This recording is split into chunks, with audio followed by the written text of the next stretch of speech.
Hi, Miss Chris. So Hi. today we're gonna talk about we're gonna have debrief discussion, and then there will be 5 questions. I will go through 1 to 5, but then I will combine number 2 and 3 because it's like challenging, and then how am I gonna improve? Yeah. So the first one, what went well, what stands out as the highlight of this lesson? I was trying to think what is the highlight. It's pretty hard. But then maybe one thing is differentiation kind of letting students speak in the same language. So previous classes, I can see that that one student, ELL student, she was struggling and then trying to understand, even though I show some some videos and stuff like that. So I think it is great idea. That is the highlight for me. That I can see that the one of the student from the same language is explained to her as well, and then actually that's also that one student is what is it, fast learner as well. So it's kind of a good thing that I can see that she understand what we're teaching. Yeah, that is one Okay. highlight. What do you think about that one? Mm. I think, um, so I think for your lesson, I actually think the highlight was like actually having the rocks that they could touch. Because you're trying to show them pictures and trying to describe it, but once they got it, they were kind of like, oh, cool. Like they're like an actual tangible example, which I think is something we all like. So I kind of felt like that was more of the highlight because they actually, because it's like, oh, it has layers or it has this, or it's like it's hard to visualize. And so being able to actually touch it and see what it like how hard it was or how shiny it was or those kind of things, I think was probably a like the pinnacle of the lesson. I also think just the rapport that you have with the students is good. And so I think that's, helpful in teaching a lesson that's not necessarily so exciting, right? Um, Okay, thank you, Ms. Chris. And another thing, maybe what went well, and maybe also the improvement of mine. Um, I realized that students not like to take, they take notes. And I'm not used to it. Like I just explained, right? In macro teachings as well, we don't usually let students take note on things. But then for them, they'll have tests later, so they need to take notes. So before my city gave me feedback that like maybe it is better to make it precise and then tell them what to take notes and not to take notes. So I make the table of different rocks, what is it? Their name and then picture and then characteristics of them. And then I think that is one of the things that went well. And then they are not confused of before in my previous classes, they were like, we don't know how to take note. Is that like this? Why should we take note? And something like that. So it went well about that one, I think so. Yeah, that is number one. I'll go to number two. I have batch of things. So what was unexpected or was challenging during the lesson? The first one, totally forgot about biblical integration. I didn't remember until I finished my lesson. I thought, okay, it's fine. And then I just remember it when I came back from school and walking, and then I was reflecting. But I thought, what is the real thing that I need to like? Is there anything that I missed? And yes, biblical integration. And then I think how can I improve? I need to put it in the PPT so I will remember it. Like that is what I think. Or something that is transition. There should be transition or whatever, something in PPT so that I will remember. And I shouldn't forget biblical integration, but sorry, Lord. Yeah. Yeah, one that is one of the thing. And then another thing, my conclusion. I don't think I am doing well in my conclusion, and it is not an effective closing. I know it. I really don't know how to do it anymore. And then also for the review, Yeah, I didn't do it pretty well. It was not really effective. I was just looking at next class, there will be a full review before their test, right? But then, yeah. Is there any suggestion, Miss Chris? Oh, yes, I have several. Um, First thing is your agenda, you didn't have any objective, right? So you didn't even introduce the objective to the students. Just having an objective, like having an agenda is not really an opening either. Because where you had that, it was just like, oh, we're gonna do this, we're gonna do this, we're gonna do this. And it's like, it was all about exit slips, like the past one and the next one, but it wasn't about like this lesson. So your agenda didn't really help them understand what they were gonna learn so much. The next thing is the note taking. So it could be a little clearer because, they're like just saying at the beginning, like, okay, I'm going to draw this picture. And yes, I want you to copy this one into your notes. Right. And then when you had the picture on the screen, they're like, do we need to copy that? And then it was like, oh no, this is in your book. Right. So just making that even clearer for them, like what do they need to take notes on and what don't they need to take notes on? Like, is it important that they copy your picture exactly or to get the main idea? Um, and so that's the second thing. The third thing was biblical integration. Yep, you did not do that at all. And even in your lesson plan, it was very short. Like it was not even like I was looking, I'm just like, oh, it's like one sentence. So just thinking about like, you know, this is one of the more interesting ones actually, because I mean, God created everything and why, like, and I think that's also part of it is like, how do these rocks connect to the real world? Like, what do each of these rocks I mean, maybe it's not that in depth in the book, but giving them some idea, like, why do we learn about these? And I don't know if that was somewhere else in the unit that maybe you've talked about, but like, why is it so important that we talk about igneous, metamorphic, and sedimentary rock? Right? Because like sedimentary rock actually helps filter out things. And so like groundwater gets filtered through sedimentary rock. And that's what the minerals in it do for like our groundwater. And so, taking it to the real world was kind of a miss as well. And then what you said, like your closing wasn't really a closing. So I think that, yeah, there's several, like from beginning to end, there are several little parts that definitely need some improvement. Okay. Um, and I think helping the students, really understand and your activity at the end, like your action, I didn't understand the actions because there wasn't any actions to like they're rocks. And you're like doing this, and I'm just like, I have no idea what you're doing. I was like, and so the students guessed several times, they were like, this, and you're like, no. But they really like there wasn't any connection to like rocks don't have actions. So I'm not sure what you were trying to like help them understand with those actions. And like helping them understand like why is it shiny? Right? All of them are shiny, but why? Why are they shiny? Yeah. Because that's the difference. I mean, that's one of your main features is that they're shiny and they're hard. Well, why are they shiny and why are they hard?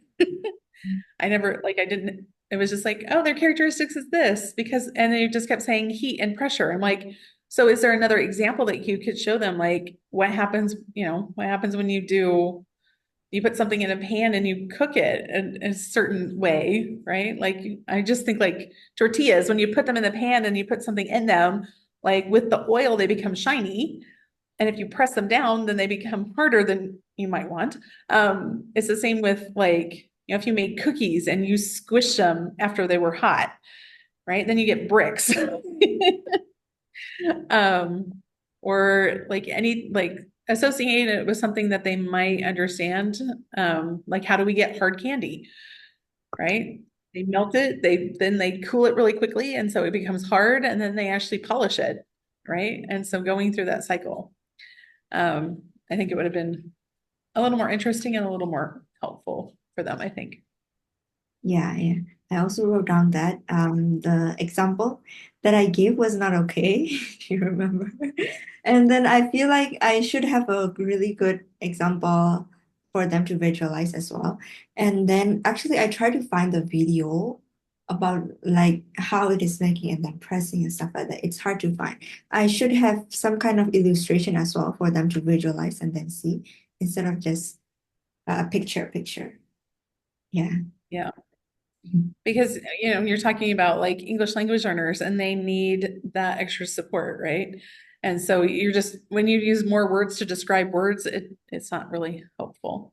Um, and then, yeah, so I think, yeah, there's, there are things to improve, definitely. Mhm. Thank you. You're welcome.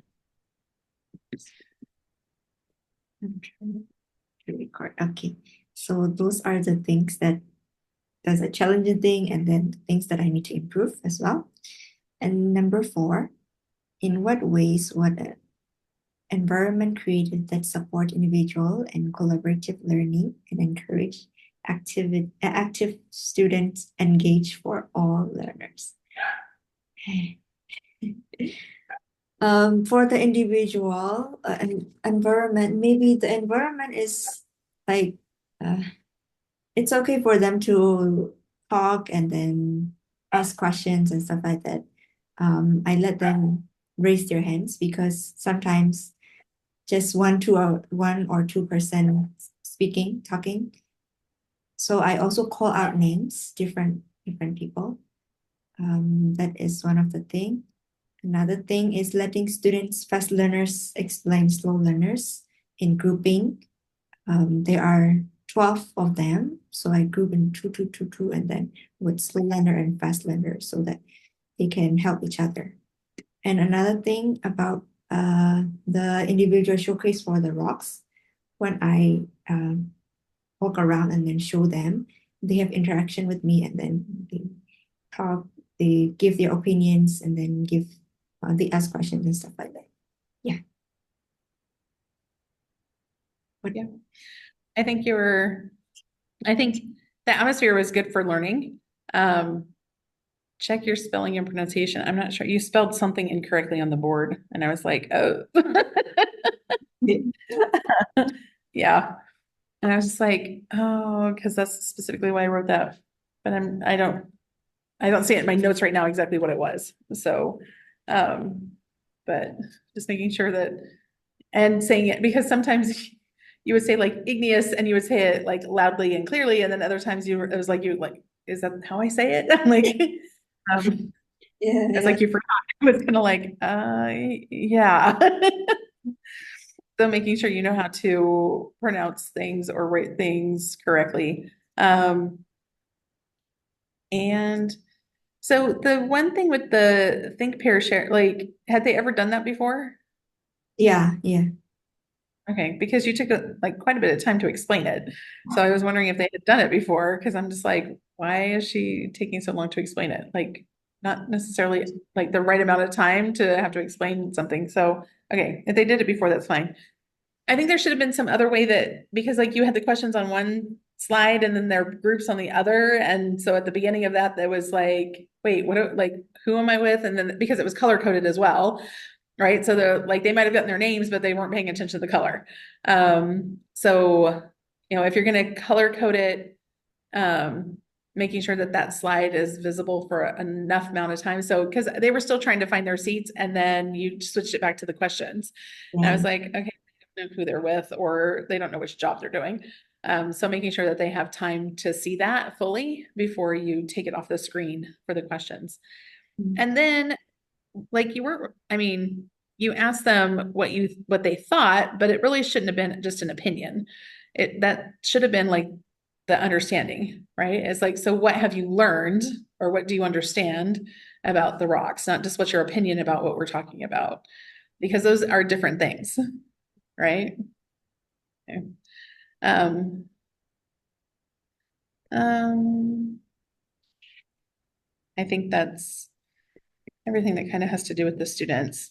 I think it's just a matter of wording and being aware of like, oh, if I create this PowerPoint and that's on this slide and that's on this slide, how long do I have to leave it up for them to know? Okay. Yeah, yes.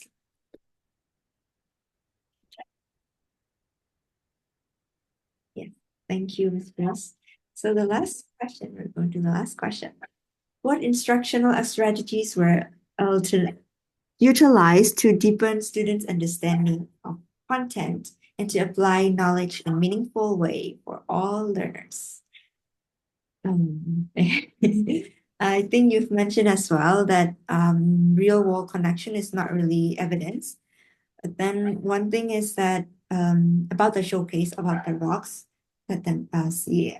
I wish that I have a bigger one so I can show it to the whole class and then explain as well. But then because they are so small rocks, so I cannot, if I show it in the whole class, they will not be able to see or touch or anything. So I go around and then maybe that is one of the things that they can touch and then see and visually, physically. So that is one of the thing that I did. Another one, maybe asking guiding questions, even though I might not able, they might not, or I might not able to answer. Like why it is hard or shiny, or in the beginning I ask them the word metamorphosis, and then which is the meaning of change. So how can you connect with that name, and then how does a metamorphic rocks form? It's one of the guiding question, and might let them think more deeply. Yeah, Yeah. that's Okay. And I think I mean, you did use different strategies. You used, direct instruction, you used think, pair, share, you used pictures, you used the rocks themselves. I think pulling in more, like you kind of mentioned, I think you mentioned like how slate was used, but like you could have done that for all of them. Like, because like marble is usually countertops, right? And some of them might have marble in their homes. And so what does that look like, right? Or even on their floors. And so, marble is usually used for tile. Why do we use it for tile or for countertop? Um, because it is hard, is like harder to damage. It can be damaged, but usually from extra heat, right? You can't just put a hot pan on top of marble. But like quartz, you can. So there's a difference in the properties. So even though they're both metamorphic rocks, they have a different property where one can withstand heat and the other one can't, right? And so and for slate, usually we wouldn't use it as a countertop because it's in layers, like it has those thin layers, so they're easily broken. But you might put it in a shower because it's more decorative, right? And so you could slate tile for those kind of things. And I think that would be an easy way to kind of bring it all together. Um, because as you're looking at it, and then the different kinds of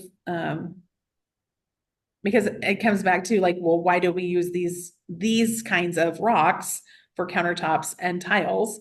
Because they're durable, because they're hard, right? And then they look pretty because they're shiny. yeah, yeah. So it has aesthetic. Um, and so I think that could have helped because some of them would have been like, oh yeah, like our kitchen does have like that kind of tile or some, because they do go to Espeha. So Yeah. I assume they're in nicer houses. If you were at Esteja, I'd probably be like, maybe not, but I think Espeja, probably many of them have nicer countertops and floors and things. So, yeah, just things to think about. Um, and then, the idea of like, what is it, what, if we're not pulling it out of the ground, what does it actually do for the, like, the earth? Like, why would that be important? Why would, and then there's your biblical integration, right? Why does God have these three different kinds of rocks and what do they actually do for us? Um, because they help stabilize the center of the earth, right? Because if they were all one type of rock, water, like if it was all, if everything was marble, right? If it was all metamorphic rock, you couldn't get any water through the different layers. And so that's why we have sedimentary rock, right? But then if everything was sedimentary rock, the earth would crumble because there wouldn't be anything stable. So Mm. that's why we have metamorphic rock, right? And so like kind of thinking through that, and it's like God had a plan and there was a design for that. Yes. Yeah. Yeah. I will definitely do that next class on your review. I feel so sorry about it. Why?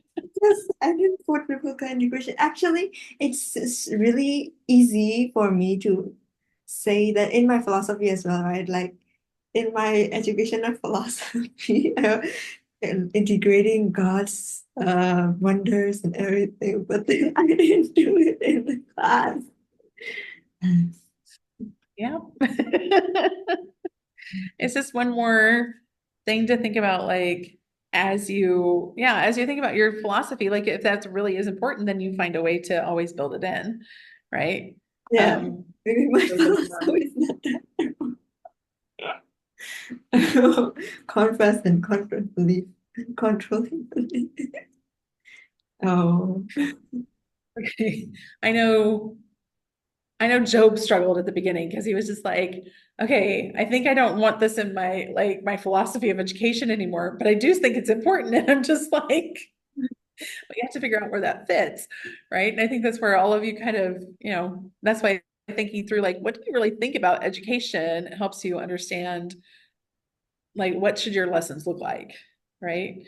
So if you truly believe that like God should be a part of all your lessons, then you should start with that. Like when you're designing your lessons, it should start with what does God like what's shown about God through this lesson. So it just gives it a different feeling and a different idea. Yeah. Mistress, I have one question. One time I was talking about the biblical integration and everything as well in my previous lesson about bacteria and stuff like that. But one student just popped up and then he said, um, I also want to talk about this to my grandfather because my grandfather doesn't believe in God and I feel so sad or so bad about him. He was saying that to me in the class. And then I was just like, I just responded in one, two ways and then we didn't continue. Like I just continue my lesson and everything, right? Because yeah.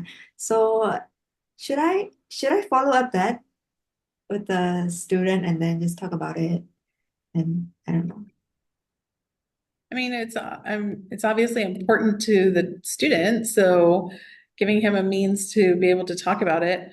And I think seeing you as someone who's bringing that, bringing God into your lessons would probably makes him feel more comfortable. Like I don't know what your CT does. Um, but just thinking like, because thinking through like, yeah, it sounds like a great idea to have biblical integration, but I know not a lot of teachers do it, right? Or it's hard. It's hard to think about like how do I integrate God into everything? Especially if you've taught or been someplace where that's not accepted, right? And you're just like, how wait, it's okay to do that. um, so I think following up with the student's always good, just to see if he, has any ideas or needs help or those kind of things. And bacteria is always interesting too, because there's bad bacteria and there's good bacteria. If you have too much bad, I mean, even if you have too much good bacteria, it's bad. So Yeah. everything happens, right? After learning about bacteria, I feel like I have a lot of bacteria. I just feel like the dust and everything, and then we talk about the defense mechanism as well, right? Like mucus coming out. And I didn't really think about it before. It was so amazing that God created, defense mechanism as well. So we have mucus and everything. Mucus is not the disease, it's just preventing. Yeah. That's amazing. I didn't know that before. Yeah, learning. I love science. Yes. Science is good. Because it's like it's one of the easiest things to because it is about creation, right? And how we were created. So it's like one of the easier ones to build the Bible into. Um, I've become better at doing it in language. I had my linguistic students all like, wow, just Yeah, because yeah. we were talking about biblical integration through language, and they were just like, I love Lisa's expressions because she's like, I feel like I need to change my biblical integration on my unit plan now. And I'm just like, probably. Yeah, yeah. If we find a way, it's really God. Everything is connected with God, actually. Seems like we're sometimes forcing, but it's not actually. Yeah. I mean, sometimes that's the thing is like, if you just think about the world and like the way it's created, you don't have to force God, right? It's when you try to pull a Bible verse in that Yeah. everybody tries to shove a Bible verse in. And it's like, but Bible verses, yes, they're about God and like, but it's not the only way to see God, right? All of creation doesn't read the Bible, but they definitely know who God is, right? So we talked about that too. Because I'm like, please don't cram Bible verses in that don't fit. They're just like, but that's hard. I'm just like, but it's also taking a step back. It's like, here's your lesson, but here's God, right? And so God's outside of your lesson. He's in your lesson as well, but he exists outside of that, right? So how do you bring something that exists no matter where into what you're talking about? And it should, I mean, it's just thinking about him in a bigger way, right? Yeah, yeah, true. Yeah. Okay, I think I got so many ideas about biblical integration as well now. And yeah, thank you, Ms. Chris. So we have discussed 1 to 5 questions already. Is there any other overall feedback that you want to give me? Um, I think definitely better than last year with your practice. Um, just getting more confidence has helped you. And being able to like, I think for you, it's like really understanding what the lesson is about. That will help you better design what to do with it and like where to take it. And getting to that real world like application. So, because I think maybe right now you're so caught up in like, okay, I don't know this, so I have to explain it. So I'm just trying to get through the lesson. And again, like if you look at it and then just be like, okay, take a step back, take yourself out of the lesson and kind of just look at it as a bigger picture, right? So God created yes, there's 3 different kinds of these rocks. Why did God create them? Right? They have a different function, they have a different purpose. Like and then imagine, like if all of the earth was igneous rock, what would happen? Or if all of the earth was metamorphic rock, what would happen? Or if all the world was sedimentary rock, what would happen? And then you start thinking, you start getting the idea of like, they have to work in combination or the earth falls apart, right?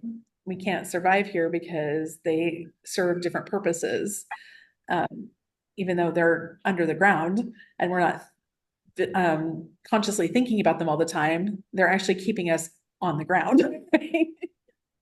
Yeah. Um, and so I think with, yeah, I think that's just something for you to kind of, take yourself out of the lesson once in a while and just see the bigger idea and you'll do better. But you have improved. So good. Sometimes I don't know, sometimes I feel like I don't know how to put in order of creation, fall, redemption, and restoration. Yeah. And sometimes I mean, a lesson doesn't necessarily, I mean, there are things that fall into that because like God created everything. Yes, there is sin. And so, there are people who drill, we take the rocks out of the earth for our own purposes, but we don't actually help restore them, right? And so, God created things. He gave us these rocks to help the earth, and then we found them and said they're good for us, but we don't actually like we're destroying the earth through that. Right. And so that's kind of like the fall is that we're destroying the earth because we found these pretty rocks or these like we think they're useful for different things, but we're also taking them out of the structure that they have. Right. And so when we start realizing that we're actually destroying our own planet, then, how do we bring that back? And it's the connection to, Christ bringing us back to God. Right. Um, yeah. Your, your brain, you're thinking so fast. Okay. Yeah, true, true. And it really, I mean, and that, like, for me, yes, it looks like it's easy for me, but it comes with experience, right? It's taking that, like, it's taking the idea, like, God created everything. There's a reason why he created everything. What is the reason? Um, and so when you start with that, and then you see how we've like kind of taken it for ourselves, then it's easier to see the creation, fall, redemption, like restoration, right? Mm. Go back to the reason and why, what is the purpose, those things. Yeah. Okay. Thank you, Miss Chris. It's really You're helpful. welcome. I will write a long reflection for debrief. It's okay. I look forward to reading it. I want to be productive. It's so hard to be productive in the holiday. Ah, productive Yes. and to finish the assignments. Mhm. Yeah. So anytime there's a holiday and I'm like, I'm so behind in grading and I'm just like, okay, I'm going to do this. I say this to myself every weekend. I'm going to do this. And I'm like, I'm not going to do that. Um, Yeah. and then I'm up until like 2 a.m. on Sunday night. And I'm just like, because I'm trying to get this one assignment graded so I get something back. But I had all day Saturday that I didn't do anything. So that's my fault. Yeah. Yeah, It's but okay. balancing them. Heather called me the whole evening today, and she was like, okay, I'm just going to call you, and then I will do assignment. Okay. She wants someone to, yeah. She also feel the same way, like I'm not being productive. Which isn't a problem until you get to the end, and then you're just like, oh, yeah, I had a lot of time that I didn't use wisely. That's okay. Yeah, yeah. That's why I look forward to that, thinking about that. That's why I need to do it. I usually feel like that now. Oh, I had time and I didn't do it. Now I'm doing it like the whole day. Yeah. Okay. I'll try my best not Okay. to be procrastinate. Well, and it's the Look, because I have stuff for my doctorate too, right? So I'm just like, and I've been very straight up with my professor. I'm just like, I am behind in work, so I'm going to be behind. I said at some point I will just sacrifice sleep and everything will be done, but I'm not at that point yet. So we are working through it. And he's like, okay, thank you for your honesty. At least I know where you're coming from. And he's like, honestly, I do the same thing. Like, I think we all have a tendency to procrastinate. And I'm just like, thank you for being understanding because that's where I'm at. But Miss Chris, you also need rest. You're doing a lot of things. Well, I can't rest when there's still so much to do. Like, so, okay, here's next week.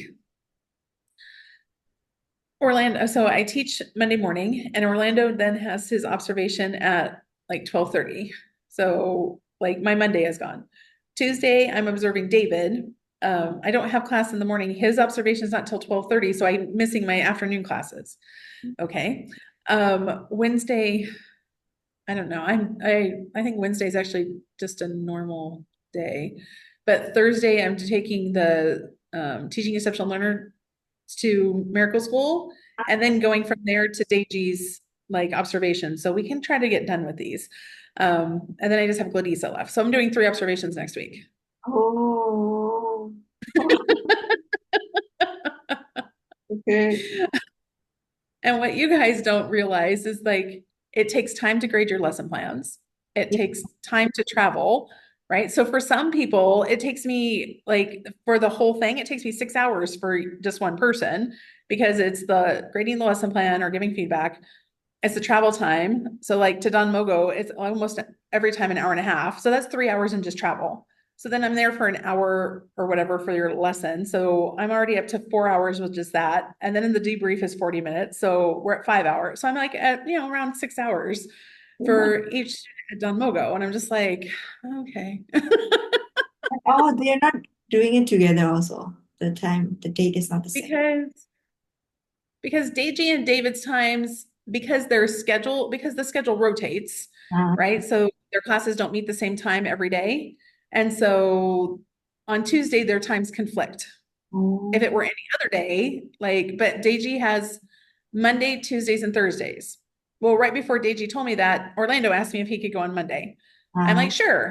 And then Deji tells me Monday. And I'm just like, well, Orlando District Monday. He's like, well, I can't go Tuesday because it's the same time as David. I'm like, okay. And then he's like, so I don't know when I'm gonna go. And I'm just like, okay. JM was on Tuesday, and then she realized that her class has a test on Tuesday, so she moved it to tomorrow. Oh, So David and JM were on the same day, and then that just didn't work. And I'm just like, you guys are oh. killing me, but it's all right. Yeah, it'll be done next week. That's fine. But yeah, so I have to be more productive this week.